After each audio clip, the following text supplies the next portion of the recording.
All right. सो आज हमारे साथ रोहित नेगी है जो एमटेक कर रहे हैं आईआईटी गुवाहाटी से, अपने लास्ट ईयर में है। और उन्होंने एमटेक के साथ ही सीएसई बैकग्राउंड से 2 करोड़ का पैकेज क्रैक किया है ऊबर में। तो वो अपनी जर्नी के बारे में डिस्कस करेंगे और आप लोग को भी अगर जो भी डाउट्स हैं वो था शायद से सॉल्व हो सकते हैं कि अगर आप एक टायर 3 कॉलेज के स्टूडेंट हो तो क्या आप आईआईटी में जाके एक अच्छा पैकेज ग्रैब कर सकते हो क्या।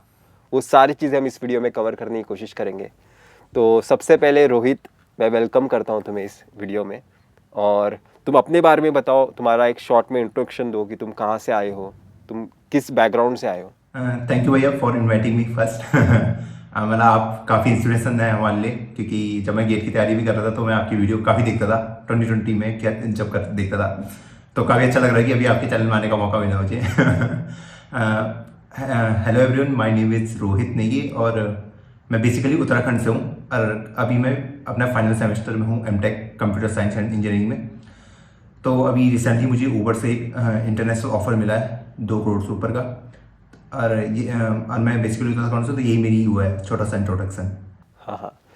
तो देखो, मेरे हिसाब से ना सीएसई बैकग्राउंड में सबसे ज़्यादा एडवांटेज है गेट को लेके, क्योंकि तुम्हें पीएसयूज़ के लिमिटेड सीट्स के लिए तुम फाइट नहीं कर रहे हो। तुम अगर बता सकते हो सीएसई में एमटेक करके क्या क्या अपॉर्चुनिटीज़ हैं, यहाँ पे कैसे कैसे कंपनीज आते हैं और कितने कॉलेजेस, कितने रैंक तक आप सेफ रह सकते हो सीएसई में। इसमें मतलब अगर हाँ पीएसयू तो ऑप्शन बहुत कम है, मतलब अगर आप टॉप 50 या टॉप 100 में हैं तभी मतलब फिर भी चांसेस है कि आपको मिल जाए। लेकिन मेरे ख्याल से पीएसयू से बढ़िया अगर आप ऑप्शन में अगर अभी कहूँ तो वो होना चाहिए आपके लिए कि आप एमएनसी में काम करने का सबसे अच्छा मौका आपको मिल सकता है।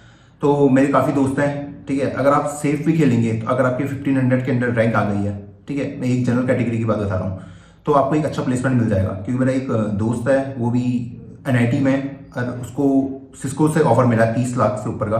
तो आप समझ सकते कि अगर आप इससे अंडर में रैंक ले आए तो आपका हो जाएगा अच्छा, अगर आपने आईआईटी में आके मेहनत करी। और आईआईटी एनआईटी और ट्रिपल आईटी भी हैं, काफ़ी हैं, ठीक है। और सबसे बड़ी बात यह है कि यहाँ अपॉर्चुनिटीज़ हैं। अभी जो बेसिकली बाकी जो भी बच्चे गेट दे रहे हैं उनके पास अपॉर्चुनिटीज़ नहीं है, लेकिन यहाँ टायर 1 कॉलेज में आके आपको इतनी अपॉर्चुनिटीज़ मिलेंगी, मतलब आप ले नहीं पाओगे, इतनी मिलती है।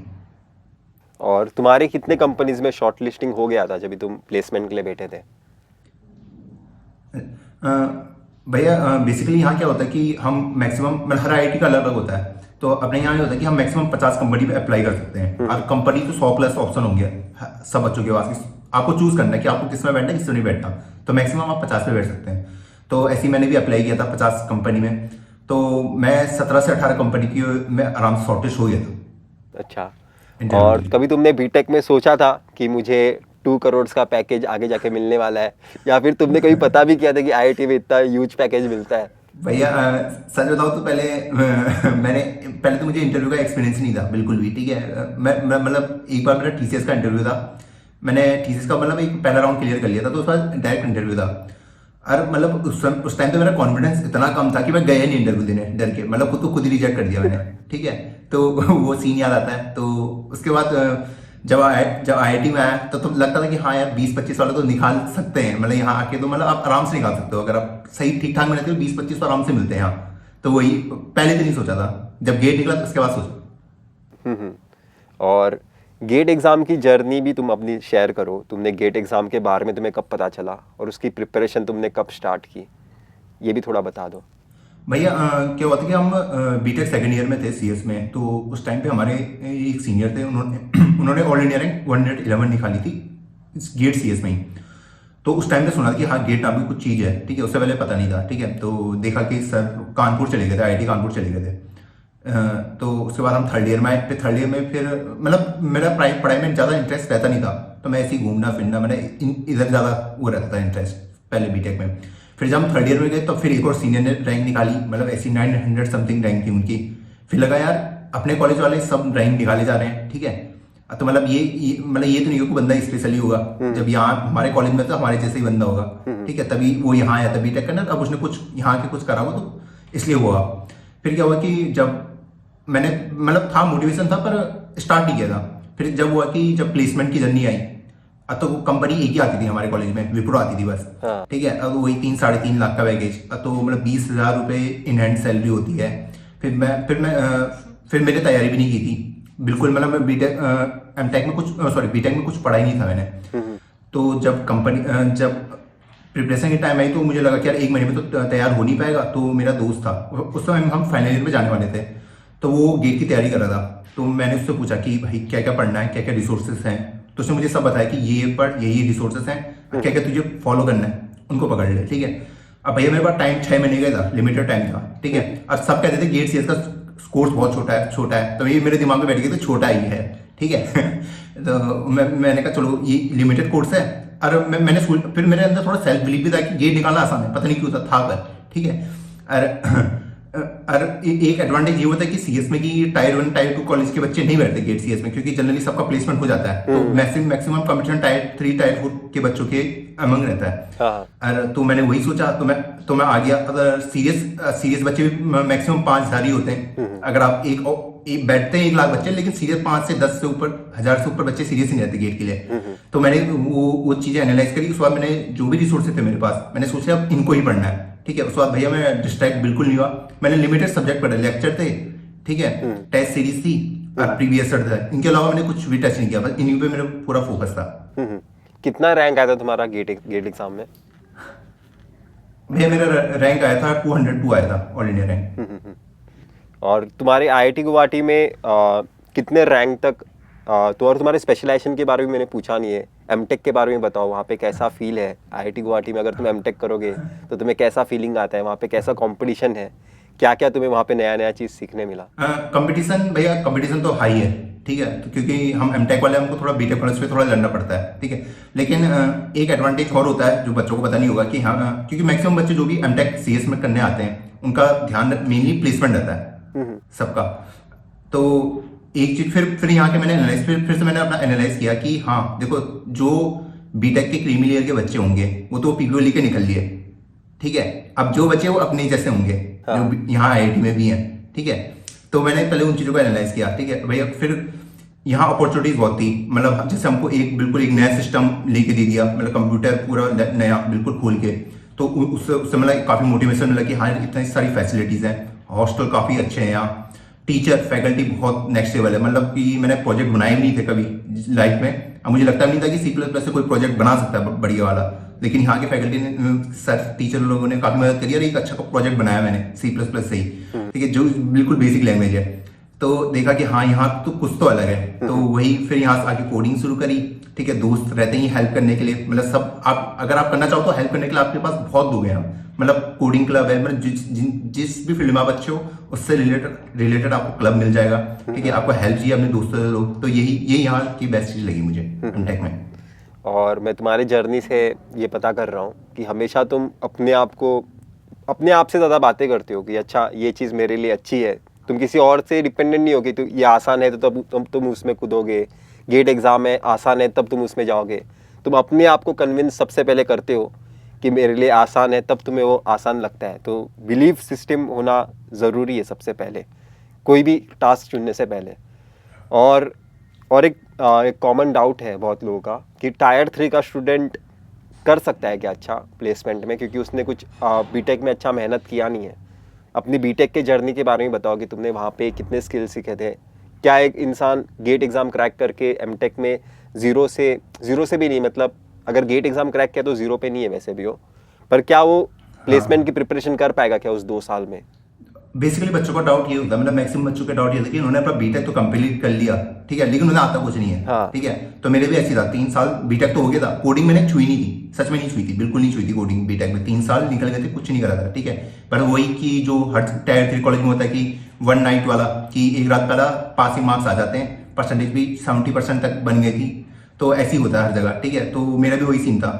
लेकिन अगर आप गेट की तैयारी कर रहे हो, ठीक है, तो प्लेसमेंट के लिए सबसे बड़ा एडवांटेज है कि जो गेट के सब्जेक्ट हैं, जो प्लेसमेंट के सब्जेक्ट है, बहुत ज्यादा ओवरलैप करते हैं, हाँ। मतलब अगर कोई बंदा पढ़ रहा है डेटा स्ट्रक्चर एंड एल्गोरिथम, ये तो मतलब हार्ड है प्लेसमेंट का। अब वो आपको गेट में पढ़ लोगे आप, ठीक है। मतलब अगर किसी बंदे ने गेट निकाल दिया, ठीक है, तो समझ लो पहले ही बहुत ऊपर है, ठीक है। अब उसको सिर्फ चीजों को इम्प्लीमेंट करना है, बाकी कुछ नहीं करना, हाँ। तो ये चीजें बच्चों को पता होनी चाहिए। अगर आपने गेट निकाला तो मतलब आपने बहुत कुछ कर लिया है ऑलरेडी, हाँ। आप खुद को दूसरों से पीछे ना समझे। और वो इम्प्लीमेंटेशन वाला पार्ट, कोडिंग का पार्ट, एक इंसान एमटेक में जाके भी सीख सकता है वहाँ पे।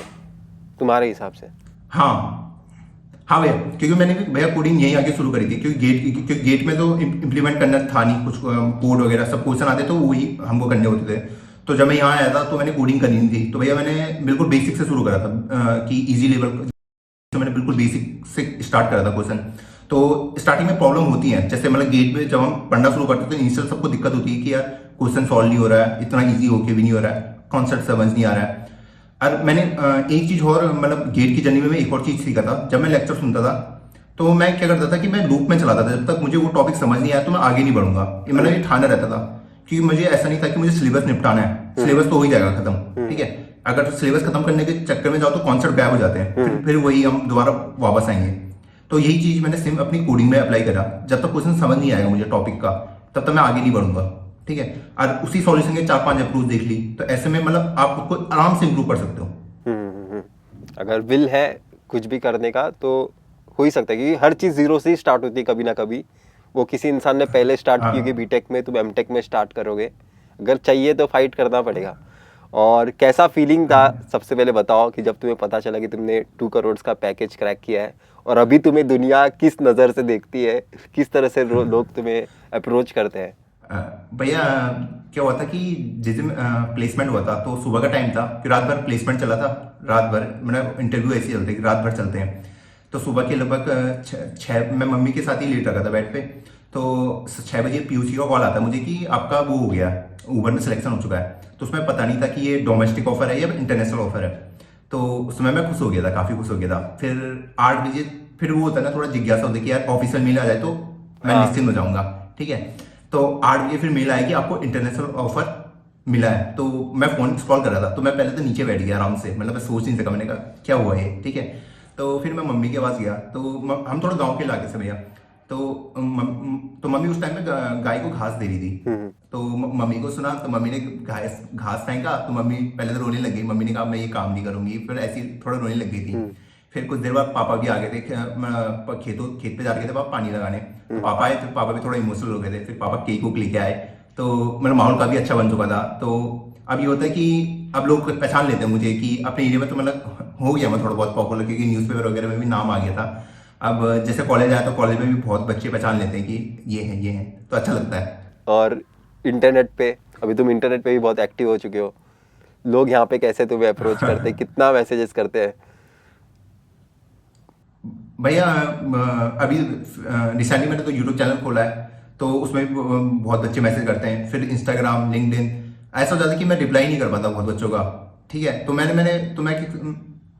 मैंने क्या सोचा कि अगर मैं सबका पर्सनली रिप्लाई करना करूंगा, क्योंकि 100 प्लस मैसेज आते हैं और मुझे खुद अपना एमटीबी प्रोजेक्ट भी करना पड़ता है, थोड़ी मेरी सोशल लाइफ भी देखनी पड़ती है। तो मैंने क्या सोचा कि मैं बेस्ट क्या करता हूँ कि जो भी मेरे कमेंट आ रहे हैं मेरी वीडियोस पे, मैं सबका रिप्लाई कर देता हूँ। क्योंकि ऐसा होता है कि बहुत बच्चों के कॉमन डाउट्स होते हैं, तो मैं सोचता हूँ कि इसी में सॉल्व हो जाएंगे, क्योंकि मैं रात को बैठता हूँ, सबके डाउट एक ही बार में सॉल्व हो जाता है, 1 घंटे के अंदर सब खत्म हो जाता है। तो ऐसे करके कर लेता हूँ मैं। और मेरे चैनल से भी जो कोई भी सीएससी बैकग्राउंड से हैं, या फिर आप कोडिंग के साइड जाना चाहते हो, सीएससी के प्लेसमेंट लेना चाहते हो, तो आप रोहित नेगी का ऑफिशियल चैनल जाके सब्सक्राइब कर सकते हो। उसका लिंक भी मैं डिस्क्रिप्शन में डाल दूंगा। रोहित, तुम्हारी जर्नी बहुत ही इंस्पिरेशनल है। अगर तुम एक विलेज बैकग्राउंड से आईआईटी गुवाहाटी में एमटेक के लिए गए हो, और एक एमटेक स्टूडेंट नहीं करोड़ में पैकेज लाना, यही सबसे बड़ी, और एक तुमने एक क्या बोलते हैं, एक मिथ तुमने तोड़ा है लोगों का कि बीटेक वालों को ही टॉप पैकेज मिलता है, एमटेक वालों को नहीं मिल सकता, हमें बीटेक वालों से कम्पीट नहीं कर सकते। तुमने बहुत सारे चीज़ें तोड़ी है, बिलीफ सिस्टम लोगों के तोड़े हैं। और मेरे ख्याल से तुम्हारी जर्नी आगे के सारे बैचेस के लिए इंस्पिरेशनल होगी कि मुझे भी रोहित नेगी जैसा करोड़ में या फिर इंटरनेशनल पैकेज ग्रैब करना है। थैंक यू अपना टाइम देने के लिए इस वीडियो में।